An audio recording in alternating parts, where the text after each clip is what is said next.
Hey guys, it's Tracy. I just wanted to say I'm so excited that you guys decided to join us for this study on the book of Esther.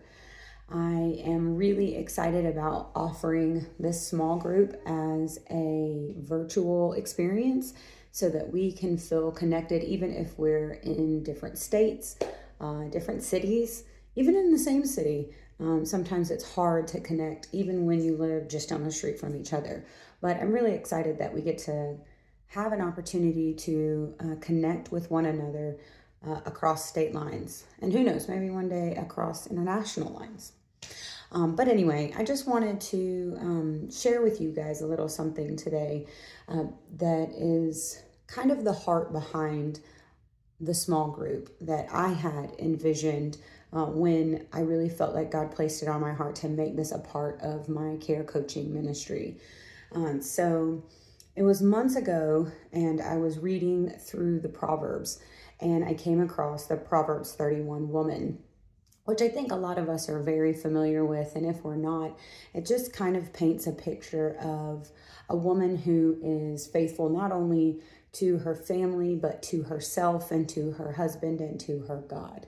And so it just talks about that. But, it talks about how she makes linens and sells fine linens, and her husband, her name is good at the gates of the city. And while we can translate those things into more modern terms, I wanted to share something with you. So, a little bit of a backstory. I have been learning Hebrew for the last 104 days, I think is what my app tells me.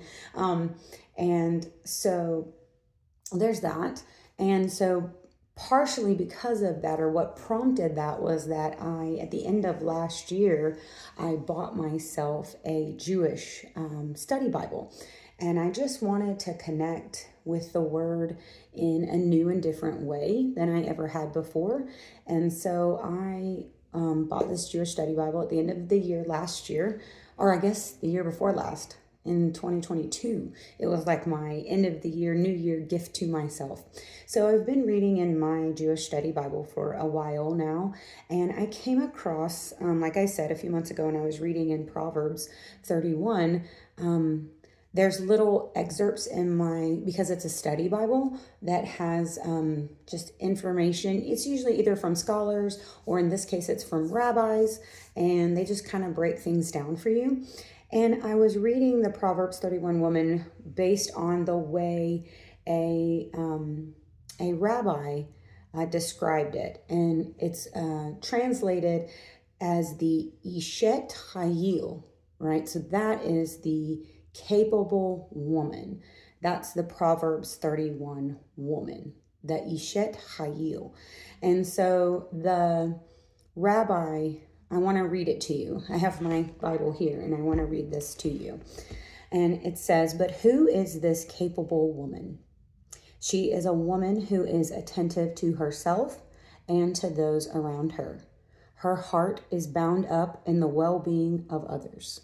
She is creative and resourceful, and she radiates beauty in her own unique way. She cares for herself, but she knows she is more than just a physical body.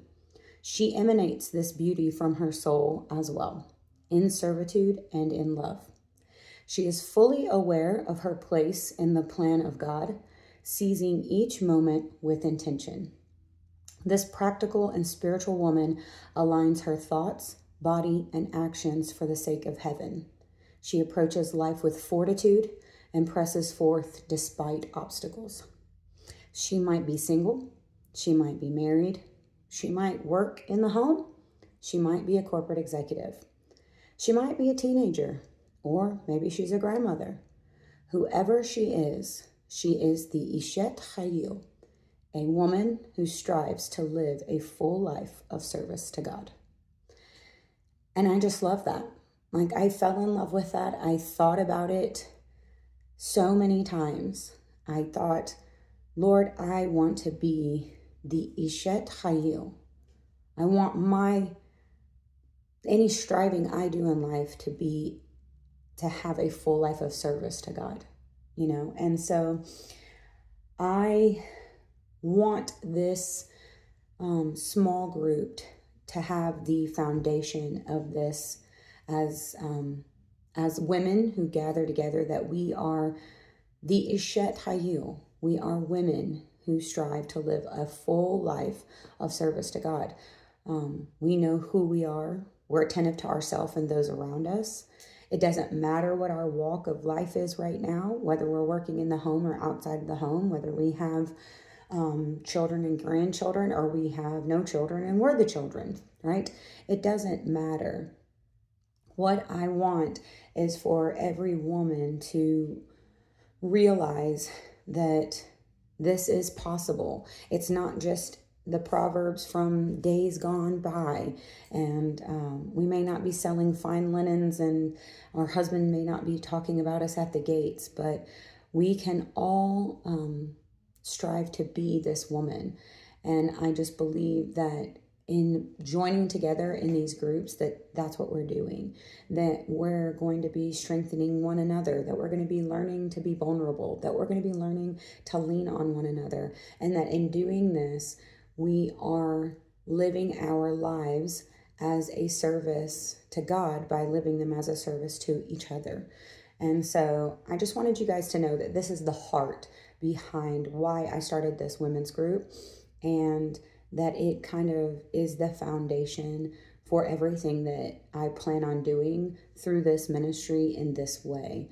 And who knows, maybe I'll get some things made, or, that have the Hebrew text and the Ishet Hayil, and you'll only know if you're part of the group what it stands for, but it'll hold us a special significance to you. So anyway, guys, I'm excited about starting in just a short period of time with y'all, and I hope you have a great week.